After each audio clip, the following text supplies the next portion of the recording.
Hi everyone, and welcome back to my channel. Today I just wanted to talk to you guys about why I decided not to do a research year. I know a lot of people decide about research years either before they start medical school or while they're in medical school, and I'm really going to focus about why I decided not to do a research year during medical school in this video today.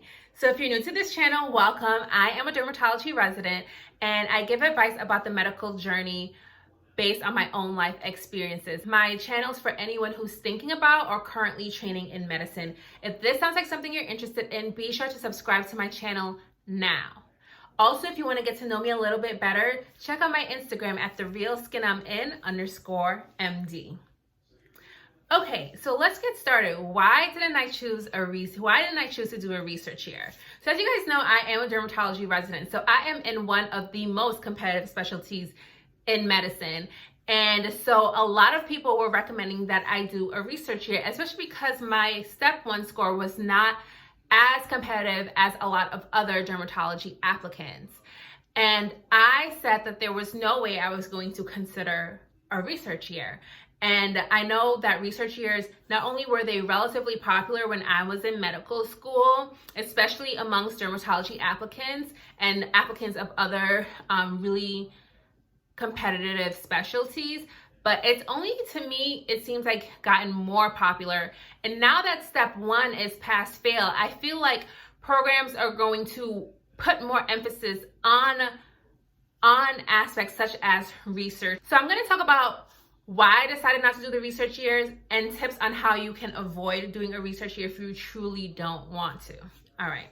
So my first reason that I didn't want to do a research year, and I talked about this in another video, was really because I'm a non-traditional applicant already. I took 3 years off prior to starting medical school. So I was just like, I don't want to take any more years off. That was really just my baseline. And I know a lot of people take much more years off than I did. And some people are like, well, it's just one more year of your life. But I just felt like I didn't want to do any more years where I was not getting paid. The second reason was that I really had the mindset that when I started medical school, I was under the impression that it was going to take them 4 years to prepare me to be in whatever residency program that I wanted to. And granted, that's not 100% on how medical school is, because like I said, more and more people are taking research years or just doing other things, where some people are taking a year off to get an MBA. Like, people are doing so many different things now, or like an MPH while they're in medical school.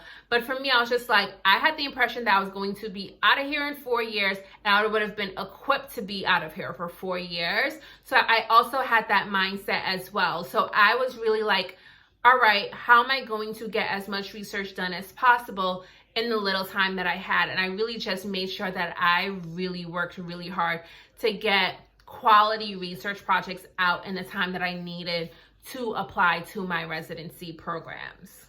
Additionally, I just did not feel like an extra year of research was going to improve me for residency or to be a physician in general. The next reason is because I read a book called The White Coat Investor. And if you have not read it, check it out. This is what I read while I was in med school. And I still have it because I definitely need a refresh. It had so many great tips. But one of the things this author said is that this author actually doesn't believe in students taking any time away from the end goal of becoming a physician. And financially speaking, it's not wise to take another year just to do research, especially most research opportunities are not paying you. So imagine putting off another year away from your actual attending salary. And if you're like me, you have a lot of student loans and you need to get to paying those sooner rather than later. And once again, I know some people might be like, it's just a year, but the years add up, especially if you are going to have hundreds of thousands of loans like I do. So I just felt like I agreed with this author and I didn't want to take another year off, because additionally, when I was working before this, I was working for not that much money, especially definitely not to cover the cost that I was going to start getting, the debt I was going to accrue going into medical school. The next one is a really touchy subject for me, and probably the most passionate reason. And I don't think I had that reason like solid when I was in medical school, but I for sure feel it now.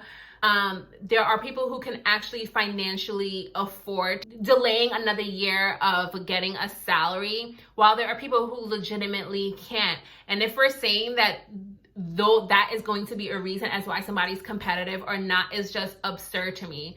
I'm completely against research years for myself. And if when I mentor my students, I try to make them competitive applicants from day one of stepping into medical school.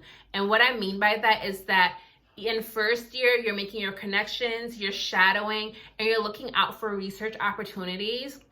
And when you're able to handle the schoolwork, you start looking for research opportunities, even if you're not sure what field you want to be in yet, because that's probably kind of what saved me too, is that I was like in a lot of organizations that I ended up being able to get research projects from, and it looked like passion projects because they were passion projects. They were things I was super excited about, and I was able to make research projects out of it.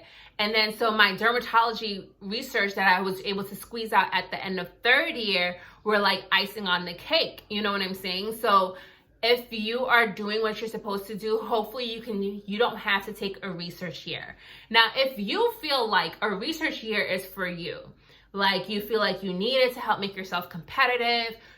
Some people honestly take research years because they just want a break from just like the med school. They just kind of want a year where they could just like focus on research. And even some people who are considering like research for their future, like by all means. But I'm telling you why I decided not to do a research year and why am so happy I didn't do a research year. I know a lot of people who told me that their research year was the best year they ever had. That still does not make me wish I did a research year, because like I said, I'm exactly where I want to be. Everyone's journey is completely different, and I don't want you to be like, oh, Dr. Douglas said that she doesn't do research year, so now I definitely don't want to do one. No, if you think it's for you, if you think you need it for your application, by all means. But I think this is more for people who really don't want to do research years, who are feeling like they're being pressured to do research years and they're not sure if like they should just do it. Because I feel like I had a lot of people telling me that I needed to do a research year, and I'm so glad that I really just did not. And I just went all the way through, and I got a year and a half left of residency. Yeah, so tell me what your thoughts are. Like I said, it's to each person their own journey. What are your thoughts? Are you interested in doing a research year while you're in medical school? And did you guys read this book that I'm telling you about? If not, I'm really telling y'all, read that book. But I'd love to hear your thoughts, your opinions. Like I said, this channel is my own opinions, just for you guys to get a different point of view. You do not have to agree. And once you're respectful in the comments, I'm always happy to hear. I love chatting with y'all. I look forward to hear what y'all thoughts are on this video.